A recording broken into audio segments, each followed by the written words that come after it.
El otro ensayo, que a veces no le damos el valor que merece, es el de peso específico.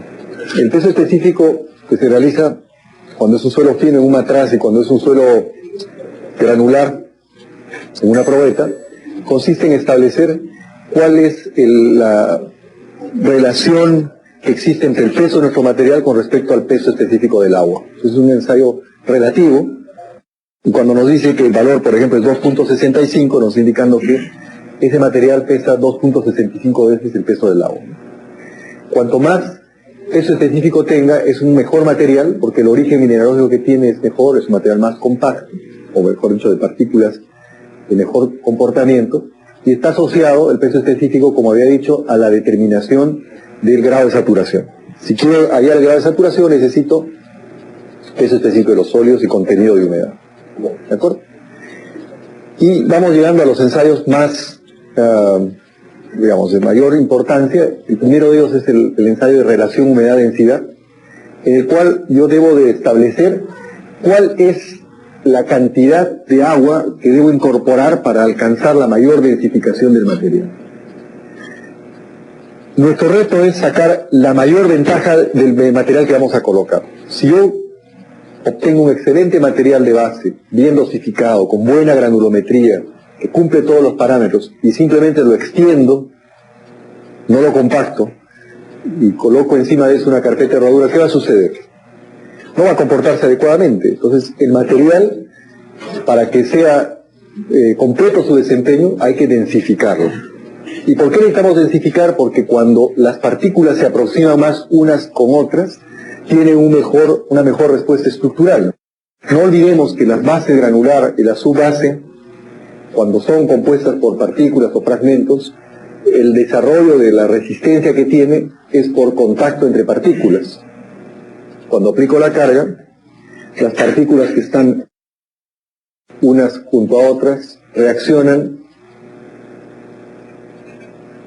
En primer lugar, el desplazamiento entre ellas se restringe porque hay una fricción desarrollada entre las partículas. Cuanto más cercanos están unos de otros, esta presión de fricción es la que reacciona y nos impide el desplazamiento entre los materiales y tiene una mayor resistencia. En el caso de los suelos finos, la densificación tiene un efecto de impermeabilizar, disminuye la cantidad de vacíos y se torna un material mucho más impermeable. El Proctor nos arroja como resultado una curva con la cual podemos apreciar cómo es que va variando la densidad. Acá graficamos la densidad seca y acá el contenido de humedad. De qué manera vamos haciendo que la densidad vamos incrementándose la densidad conforme vamos incrementando también el agua, hasta que llega un punto en el cual el agua empieza a reemplazar el material. Como la densidad, el peso específico del material es 2.6, 2.7 y la densidad del agua es 1, si yo reemplazo parte de un material que es 2.6 por 1, por el agua que es de una densidad 1, ¿qué va a suceder? El componente que alcance es cada vez de menos densidad. Estoy reemplazando partículas pesadas por agua. Pero además hay una cierta cantidad de agua inicial que lo que hace es lubricar, facilitar el desplazamiento entre partículas, que va llenando vacíos hasta que llega un punto en que es óptimo. Ya no se desplazan más, se han lubricado, se han acomodado y de ahí ya no. Esta curva de humedad-densidad no es una curva única para cada material, depende de la energía con que compacte. Por eso hay el Proctor estándar y el modificado. Entonces, mientras que el Proctor estándar puede ser esta curva, el Proctor modificado me va a dar una mayor densidad y un mayor contenido de humedad. Ahora, lo que va a suceder también es que si yo tengo otros equipos de compactación y con el tiempo vamos a tener seguro mejores equipos que desarrollan mayor energía, va a tener que haber otro ensayo mucho más de mayor energía, ¿no? Vamos a tener que probablemente simular esa aplicación con otros ensayos. Adicionalmente, una cosa que muchas veces no se utiliza es, teniendo el peso específico, podemos establecer la curva de saturación, o del 100% de humedad, para que sepamos cómo está nuestra relación o cuán cercanos estamos con el contenido de agua que apliquemos y aproximarnos al grado de saturación. El ensayo Proctor no requiere mayor explicación y llegamos al ensayo que por excelencia ha sido durante muchos años el ensayo utilizado para el diseño de pavimentos. ¿Y qué es el CDR? El CDR se expresa en porcentaje porque viene a ser la relación de la resistencia de mi material, del esfuerzo que es capaz de resistir para una cierta penetración con respecto a un material patrón. Ese material patrón viene a ser una piedra triturada que vendría a ser el mejor material que yo podría colocar como componente estructural en el momento en que fue desarrollado el ensayo. Quienes no conocen, el ensayo fue desarrollado para la Segunda Guerra Mundial, para la construcción de pavimentos de aeropuertos, donde se necesitaba colocar y construir pavimentos en zonas donde no había acceso a, en zonas de avanzada durante el proceso de guerra. A alguien se le ocurrió hacer un ensayo simple de comparación, donde yo tomo el suelo, lo compacto, lo ejecuto una penetración y por penetración lo comparo con el mejor material que yo podría colocar, que es una piedra triturada. Si yo tuviera un 100% de CBR, quiere decir que mi material está exhibiendo un comportamiento prácticamente de una piedra triturada. Cuanto más pequeño es el valor, de menor desempeño va a tener el material. Pero el cuestionamiento del ensayo CBR es de que este ensayo por sí solo no representa una propiedad del material. No es un ensayo destinado a conocer las propiedades del material. ¿Cuáles son las propiedades básicas de un material? Hablo de propiedades, pero propiedades mecánicas de un material, como las conocemos en mecánica y suelos, ¿cuáles son? Las propiedades básicas. Mecánica. Número 1. No, esa es propiedad física. No. Las cosas que yo utilizo para el diseño. Los parámetros mecánicos que me sirven para el diseño. Cohesión o resistencia al esfuerzo cortante no drenado, ángulo de fricción interna y como medida de deformabilidad, módulo de elasticidad, índice de compresibilidad y coeficiente de consolidación. Son los parámetros principales que gobiernan el comportamiento de los materiales. ¿Por qué? Porque se ha simplificado el problema de la mecánica de suelos. Repito, la bendita cohesión o resistencia al esfuerzo cortante no drenado, ángulo de fricción interna, módulo de elasticidad, índice de compresibilidad, básicos, ¿no? Estos son parámetros de deformabilidad, estos son de resistencia. Ahora, en el caso de los pavimentos aparece un siguiente o un parámetro que no conocíamos o que no utilizamos en la geotecnia, que es el módulo resiliente. Todavía no lo estoy anunciando, lo voy a explicar adelante. O resiliente. Cuando yo digo que el CBR no mide un parámetro directo del suelo es porque en este marco que utilizamos en la geotecnia no mide ninguna de estas propiedades de forma directa. El CBR es una relación de penetración de un ensayo con respecto a un patrón, no es resistencia al esfuerzo cortante directamente, indirectamente sí lo es, no es el ángulo de fricción, no es un parámetro de elasticidad, no es un parámetro de consolidación, o sea, de formación diferida. Por lo tanto, directamente el CBR no es un ensayo destinado a conocer propiedades del material. Es un ensayo que en su momento tuvo aplicación, no es una medida directa, no es más que un simple ensayo de corte siendo útil como indicador de resistencia, no es tampoco. Finalmente el CBR debe ser considerado como un ensayo indicativo de resistencia al corte. Los principios de diseño de pavimento están basados en prevención de la falla al corte de las surrosantes. Fíjense, el año 50 se establecía de que el concepto bajo el cual analizábamos el comportamiento del pavimento era evitar que el suelo de fundación falle por corte. Les pregunto ahora, ¿eso es correcto en lo que acabamos de decir? Entre lo que he dicho ayer y hoy día, ¿ustedes ahora diseñarían para evitar que la resistencia al esfuerzo cortante del suelo sea excedida? ¿Ese es el criterio de diseño que usamos ahora? No, ¿cuál es el que usamos? ¿Qué criterio? ¿No? ¿Seguimos usando resistencia al esfuerzo cortante? Expresada en el caso como deformación acumulada del suelo.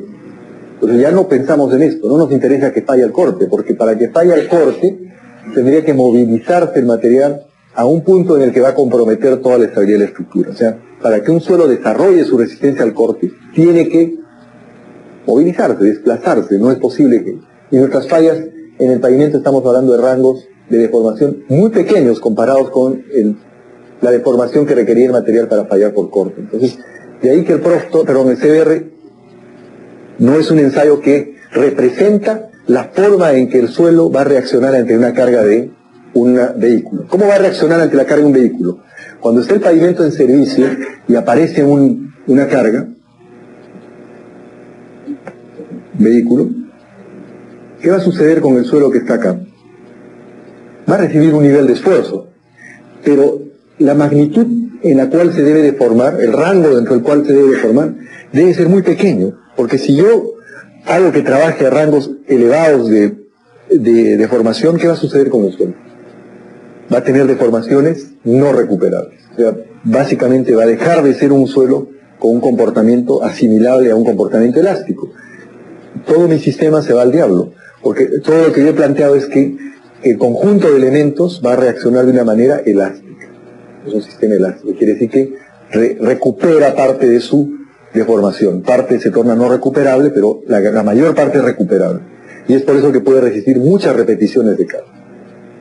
O sea, finalmente va a fallar por fatiga, por acumulación de deformaciones, pero no porque le estoy haciendo trabajar en un rango que no sea el rango elástico. El equipamiento para el ensayo del CBR bueno, está acá indicado. Básicamente es un marco de carga, el molde con sus pesas de sobrecarga, el expansor para medir expansión, todos los otros elementos, ¿no? Acá hay algún ejemplo de cómo se visualizan los resultados. Acá tenemos para 15, 25 y 56, se usa ahora 10, 25 y 55, lo que ustedes quieran. Finalmente lo que encontramos es una relación entre las diferentes densidades que va a tener, o sea, las diferentes densidades y el CBR. Cuando yo tengo un material que quiero densificarlo al 100%, estaré para más o menos en este valor. Cuando lo que hago es densificar menos, por ejemplo 90, 85, entonces también sabré que el CBR es menor. Entonces el valor del CBR está asociado al grado de compactación que tenga el material. Entonces yo veo un material y me dice, ¿cuánto es el CBR de ese material? Yo le tendré que decir cuál es el grado de compactación que tiene. Y cuando tú veas el grado de compactación, recién te podré decir qué CBR tiene. Normalmente se estila no normalmente, sino lo que se tiene que hacer es, para base y subbase es el 100% de compactación, mientras que para subrasante 90, 95%, porque partimos de que son suelos finos y es difícil alcanzar esos grados de compactación, primero por la cantidad de humedad que tiene. No podemos cambiarle muchas veces la humedad si no es la que esté presente. Y además porque densificar estos suelos también es laborioso. A veces no es es complejo. Acá hay algunos, relaciones de CBR versus contenidos de humedad para diversos tipos de suelos. Como ustedes pueden ver acá que eso está de acuerdo a una clasificación de tipo Ashton.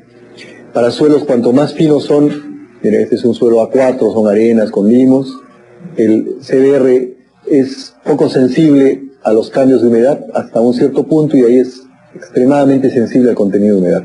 Mientras que un suelo fino, un A6, que es un CL, o un ML, el contenido de humedad es incidente, muy incidente, hasta que hay un punto en que ya es un material que no tiene nada de resistencia. En el caso de un A76, fíjense que también la presencia de agua altera el contenido, de la reacción. Entonces, esto es una cosa importante. Los suelos granulares, que tienen una estructura y una respuesta basada en el contacto entre partículas, la incidencia del contenido de humedad para el CBR no es tan alta. En los suelos finos la presencia del CBR es fatal. La presencia de agua en el CBR tiene un efecto inmediato. Eso para tomar en cuenta. Y llegamos finalmente al ensayo más importante para caracterizar los materiales dentro del comportamiento de los pavimentos, que es el módulo resiliente. Veamos este es el equipo, bastante más sofisticado que los equipos normales.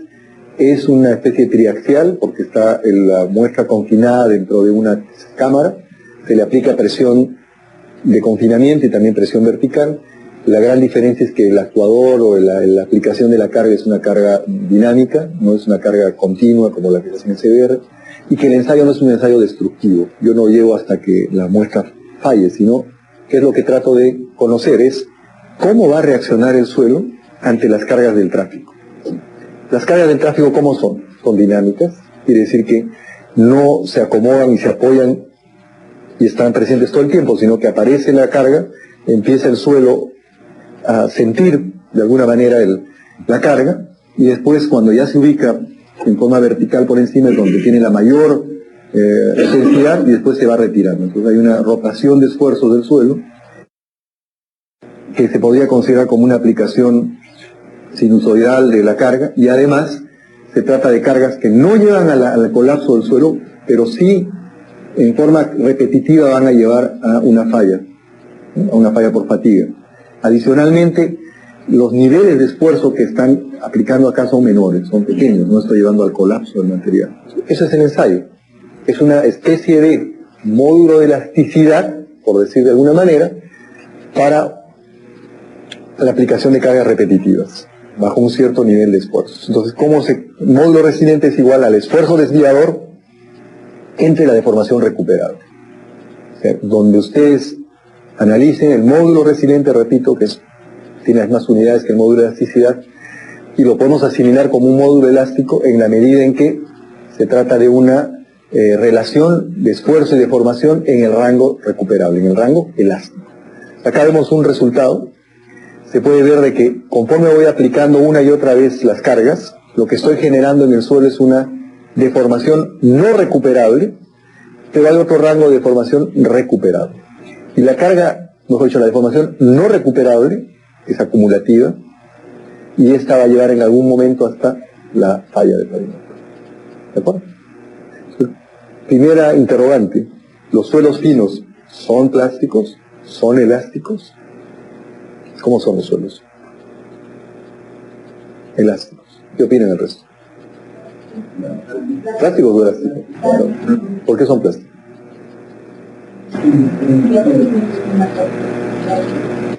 No está referido a eso, sino a cómo reacciona ante la aplicación de una carga. Si yo aplico una carga, el suelo, cuando retire la carga, ¿qué va a suceder? Cuando es elástico, retiro la carga y se recupera completamente. Cuando es plástico, yo aplico la carga, se produce una deformación, retiro la carga y la deformación no se recupera. Cuando es viscoelástico, ¿cómo es? Yo aplico la carga, el material se deforma, cuando retiro la carga, parte de la carga se recupera y parte no, pero esa recuperación no es inmediata, depende de la parte viscosa del material. Entonces, ¿qué cosa es el suelo natural? ¿Es elástico? ¿Es plástico? ¿Cuál creen que sea? Elástico. ¿Ustedes creen?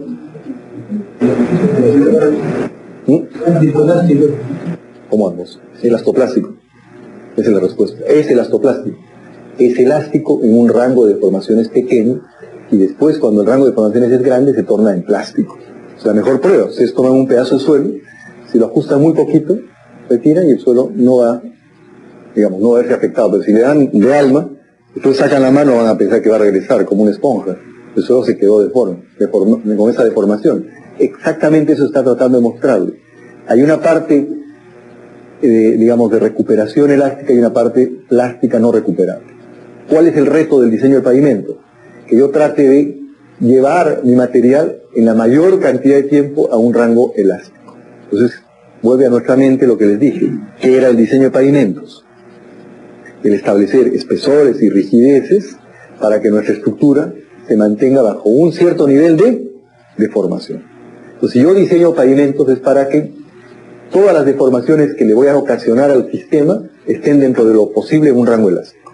¿Por qué? Porque lo que me interesa es de que, aunque se apliquen las cargas, la estructura de pavimento siempre reaccione y no se esté produciendo el deterioro. Eso no es posible, solamente en teoría, porque en la práctica, aun cuando sea pequeño el rango de esfuerzos, una parte de esa deformación siempre es plástica. El suelo es elastoplástico, el suelo de fundación. Pero si vamos subiendo, la base y la subbase, ¿cómo serán? ¿Plásticas? ¿Elásticas? ¿Viscoelásticas? ¿Qué clase de modelo de falla tendrán? Bases y subbases. ¿Son elásticas?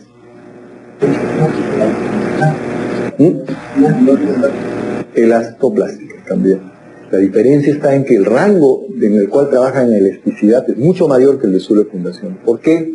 Porque estos materiales tienen mejor resistencia, son más estables y por lo tanto su rango de elasticidad es mayor, pero también son elastoplásticos. Y llegamos a la carpeta de rodadura. En el caso de la carpeta de rodadura es elástica, es plástica, es viscoelástica.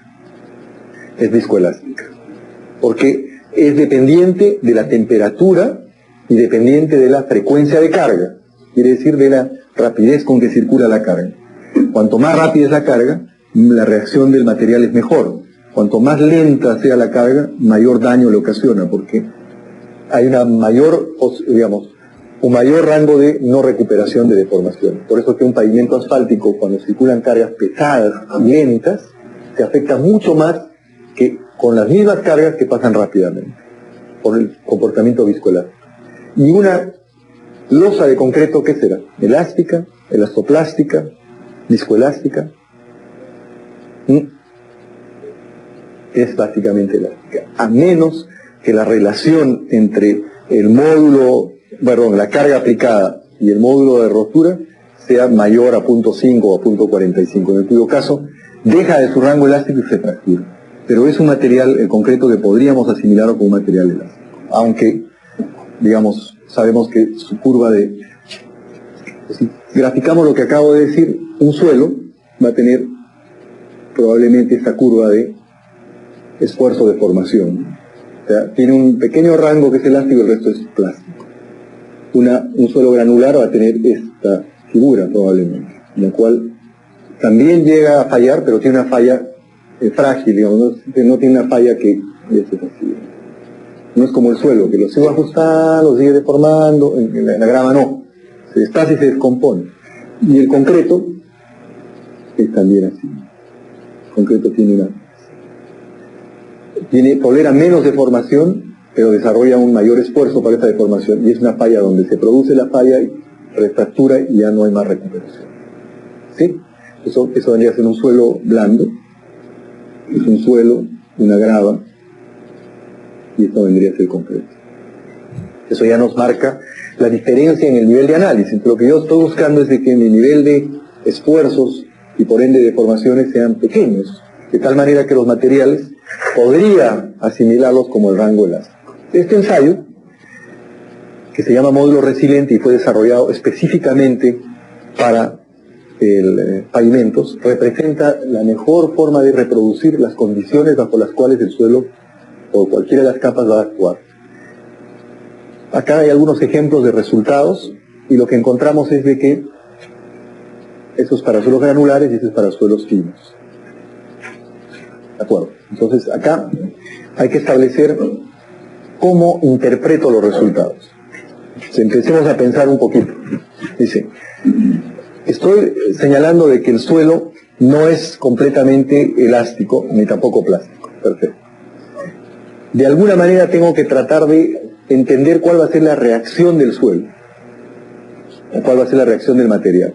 Porque el módulo resiliente es función del esfuerzo desviador y de la deformación recuperable. Y cuando me dice que es función del esfuerzo desviador, entonces me pongo a pensar lo siguiente, y digo, si es función del esfuerzo, el suelo va a tener una propiedad única. Si yo analizo el material acá, o acá, o acá, o acá, todos van a tener, si se trata del mismo suelo, del mismo material, todos van a tener el mismo módulo resiliente. Es un mismo material. Yo le aplico una carga y les pregunto, ¿ustedes creen que el módulo resiliente de todos estos puntos va a ser igual? ¿Por qué no? Claro, es diferente el esfuerzo en cada punto, pero ¿y eso qué tiene que ver con el módulo resiliente? ¿Lo afecta o no?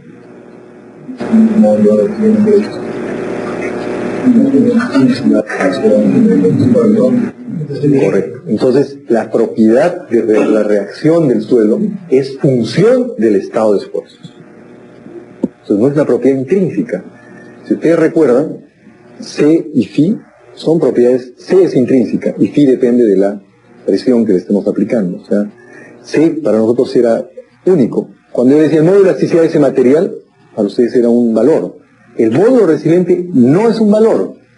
El módulo resiliente es una... Está bien, es una propiedad, pero me refiero que no es un valor, sino es una relación, es una ecuación. El módulo resiliente les va a dar una tendencia Y ustedes, cuando tengan el esfuerzo que están aplicando, recién podrán saber su valor. Entonces no es como el CBR, que ustedes, después de hacer el ensayo, obtienen un valor. Acá en el módulo resiliente, después de hacer el ensayo, no van a obtener un valor, van a obtener una ecuación del comportamiento del material en función del estado de esfuerzos. Empieza a romper vuestro esquema. El suelo, la resistencia del suelo es función del estado de esfuerzos al que se está siendo sometido. Entonces eso acaba nuestra idea de que yo coloco y le digo, ingeniero, ¿cuánto tiene resistencia su base? 100 de CBR. Su base, 40 de CBR. No, señor. Cuando yo me pregunte, ¿cuánto es su módulo resiliente? ¿Qué esfuerzo le vas a aplicar? ¿Va a ser una carga pequeña o una carga grande? Si es una carga grande, su módulo resiliente va a ser más alto, si se trata de un suelo granular. Entonces, ¿qué se ha empezado a investigar?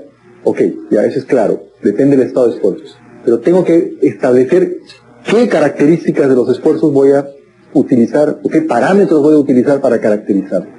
Y lo que se hizo en un primer momento es el desarrollo de las ecuaciones que se llaman pi-teta, o invariante de esfuerzos módulo resiliente. Entonces, teta, que es la invariante de esfuerzos, es sigma 1 más sigma 2 más sigma 3.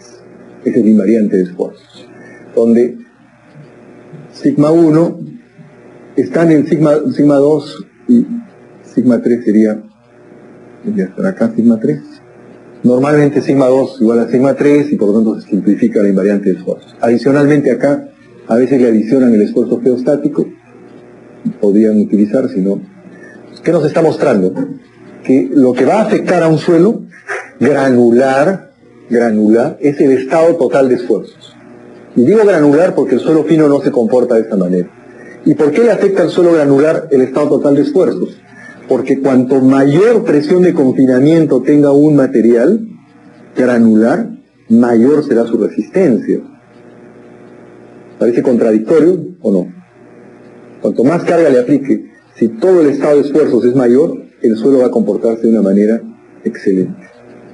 Si ustedes confinan un material granular dentro de un molde Proctor o CBR, lo compactan bien y quieren hacer una penetración, de ninguna manera, porque todo el elemento rígido está actuando como una presión de confinamiento. Y por lo tanto el material, al no poder desplazarse, desarrolla alta resistencia. Y eso es lo que nos está mostrando acá. A mayor esfuerzo actuante, mayor módulo resiliente. Excelente. Excelente para nosotros. Quiere decir que su reacción en el suelo granular es dependiente del estado de esfuerzo. ¿Qué pasa con los suelos finos? En el caso del suelo fino no funciona así. El suelo fino no depende del estado total de esfuerzo, sino depende del esfuerzo desviador. ¿Y el esfuerzo desviador a qué es igual? Sigma 1 menos sigma 3. O sea, el esfuerzo mayor menos el esfuerzo menor. No es sigma X, sigma Y, sigma Z. Sigma 1, sigma 2, sigma 3, que son los esfuerzos en los planos, los esfuerzos mayores, ¿sí? Sigma 1 menos sigma 3, que es el esfuerzo desviador. Por lo tanto, acá puedo poner esfuerzo desviador y acá tengo módulo resiliente. Entonces, fíjense cómo es la relación. A mayor esfuerzo desviador, menor módulo resiliente. El suelo fino tiene un comportamiento distinto al suelo granular. Cuanto mayor esfuerzo desviador tenga, o sea, cuanto mayor sea la diferencia entre el esfuerzo vertical con respecto al horizontal, peor comportamiento va a tener el suelo. Pero si yo tengo sigma 1 y sigma 2 iguales, o sea, sigma 1 y sigma 3 iguales, aunque sean muy elevados, o sea, puede ser enorme la diferencia, en tanto los dos sean iguales, el suelo está confinado, y por lo tanto sus deformaciones son pequeñas. Pero ¿qué ocurre en un pavimento? A este nivel, el valor de sigma 1 y el valor de sigma 3. ¿Son diferentes o son iguales? ¿A qué va a ser igual sigma 3? Cuando no hay una carga, sigma 1 ¿a qué es igual? A la sumatoria de gamma por altura, ¿no?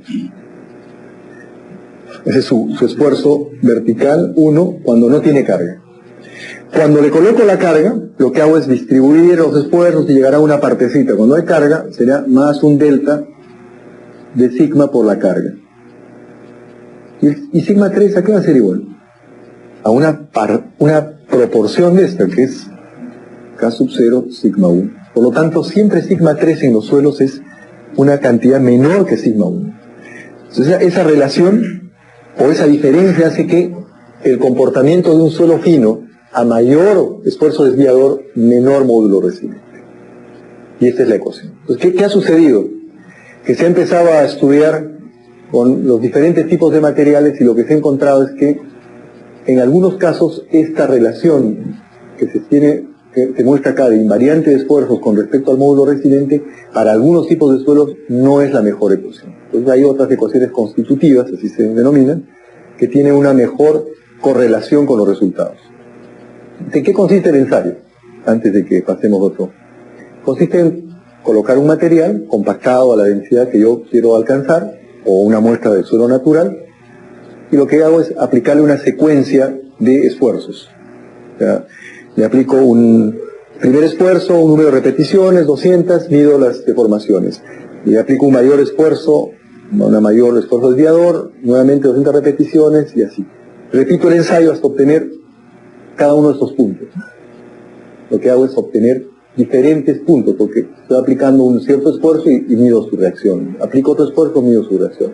Fíjense que en ningún caso llevo a la rotura el material, o sea, nunca lo ajusto tanto como para que fracture, sino dentro del rango que yo creo que va a trabajar el material, que es un rango elástico. Ahora, cuando no hacemos el ensayo, porque en el Perú no hay equipo para hacer el ensayo, el único equipo que existe es de la Oficina de Apoyo Tecnológico del Ministerio, ahora ya no se llama OAT, ¿no? ¿Cómo se llama? Dirección de Ensayos Especiales, ¿ok?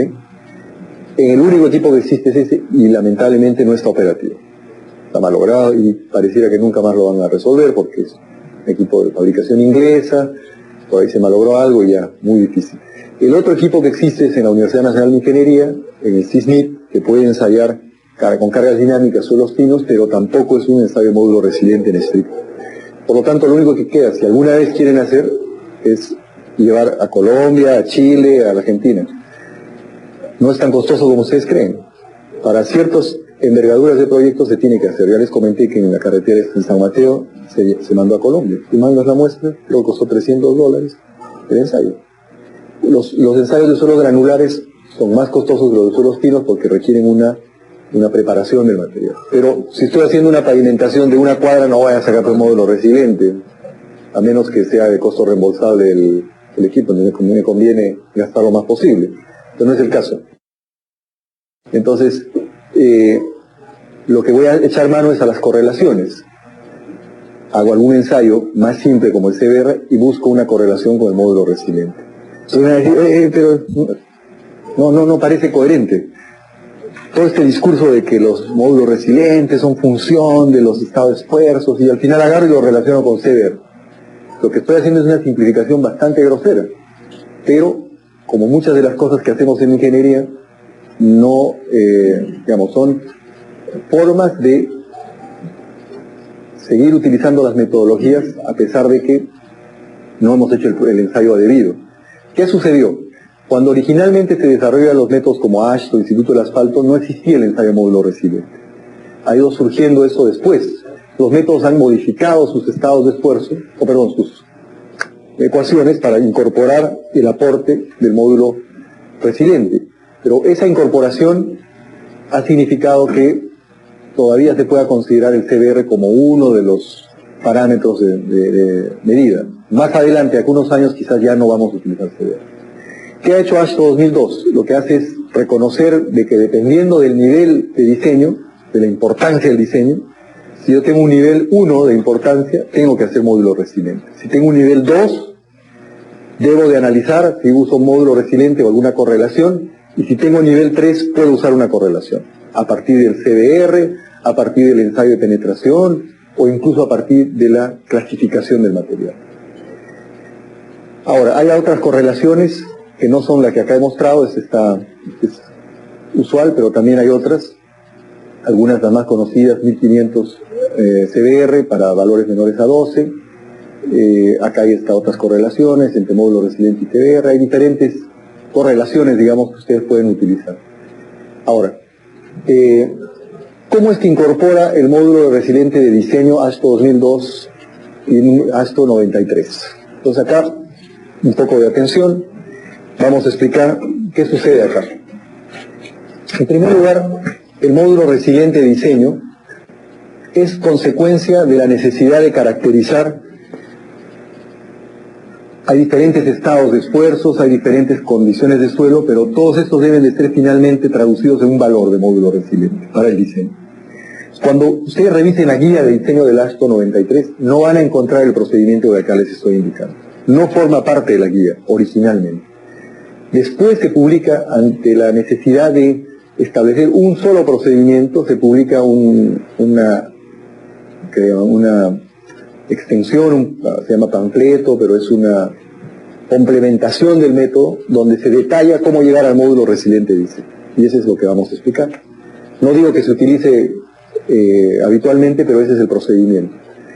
Sabiendo de que el módulo resiliente de diseño es consecuencia del estado de esfuerzo, lo primero que tengo que hacer es establecer el estado de esfuerzo. Indudablemente. Entonces debo calculo el coeficiente de empuje en reposo, que es el K sub 0, que es función del módulo de Poisson en suelos cohesivos, en suelos granulares es función del ángulo de fricción interno. Después calculo el esfuerzo lateral, el sigma 3, que está acá, que es igual al sigma 3' como consecuencia del esfuerzo geostático, más el incremento de esfuerzos por carga. ¿Cómo es el incremento de esfuerzos por carga? Es K sub 0, perdón, ese es el incremento y este es el geostático. El geostático es K sub 0, el espesor de cada capa multiplicado por la densidad. Después calculo el esfuerzo desviador, tengo el sigma 1 menos el sigma 3, finalmente puedo resumir como esto, y finalmente calculo el esfuerzo, en la invariante de esfuerzo, que es el esfuerzo total. Recién con el esfuerzo total yo puedo entrar a mis ecuaciones y obtener el módulo resiliente. ¿Okay? O sea, puedo entrar recién a estas curvas, acá es teta, invariante de esfuerzos, y obtengo módulo resiliente. ¿Cuál es el detalle? Hasta ahí quizás nunca lo apliquen, ese es el concepto, salen de la clase y nunca más se van a acordar y quizás nunca más lo apliquen. Lo que interesa es lo del final. Esto es la clave que quería mostrar. ¿Qué sucede cuando hay suelos estratificados? Es frecuente cuando el suelo de fundación no es uniforme, sino está compuesto por capas. ¿Recuerdan lo que les dije? Hay una variabilidad espacial y una variabilidad vertical. La horizontal no la hemos tratado todavía, ni siquiera les he dicho qué cosa tomar, si el promedio, nada, ahí no hemos tocado, vamos a tocar en su momento. Pero la vertical, ¿qué hacer con el vertical? Cuando hacemos el vertical, si tenemos varias capas, tenemos que aplicar esta ecuación, método de AASHTO. Entonces, a veces esto no se conoce y no se aplica. Lo que hace la gente es, cuando tiene suelos estratificados, dice, bueno, voy a tomar, si el estrato es más resistente que el de abajo, puedo tomar un promedio, un valor, digamos, característico, o simplemente tomo dependiendo del espesor que tiene. Si es uno blando sobre uno rígido, tomo el blando, porque es más crítico. Eso es una interpretación. Lo cierto es que tienen que ustedes desarrollar el módulo equivalente en función de los espesores que tiene cada una de las capas y los módulos resilientes de cada una de esas capas. Al final lo que van a obtener es un módulo resiliente equivalente a esas capas. Después hay que calcular el criterio de serviciabilidad y acá aparece un siguiente problema. El concepto bajo el cual AASHTO considera la acción del módulo resiliente es que a través del año sufre variaciones como consecuencia de los diferentes contenidos de humedad que va a tener el material. Y eso lo traslada, lo cuantifica en el daño relativo que va a sufrir. ¿Qué sucede en nuestro país? Cuando yo hago el ensayo y voy a hacer mi estudio, lo normal es que tomo las muestras en cierta época del año, dependiendo de cuándo me han contratado, ensayo el CBR bajo 72 horas sumergido y directamente con ese valor de CBR obtengo módulo resiliente y con el módulo resiliente de diseño. ¿Qué estoy haciendo?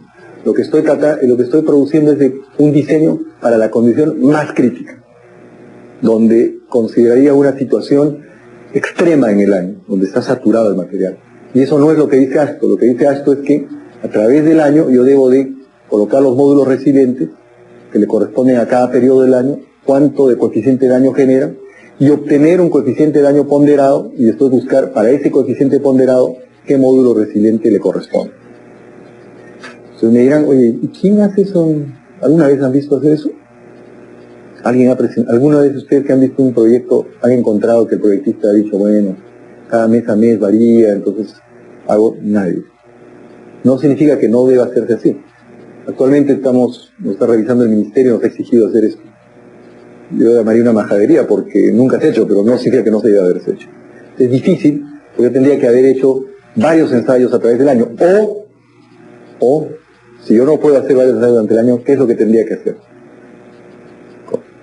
Con CDRs bajo diferentes números de días sumergidos. Con eso yo podría tener la simulación de qué sucede en cada periodo.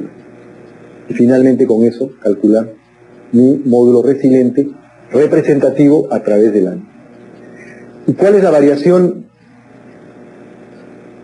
¿Cómo calculo esta variación? Lo que dice ASTO es promedio. Tomo el promedio de resultados. Así de simple. Variación espacial, promedio. Variación vertical, la ecuación que está acá. Variación estacional, coeficiente de año. Ya tenemos las tres posibles variaciones. ¿De acuerdo?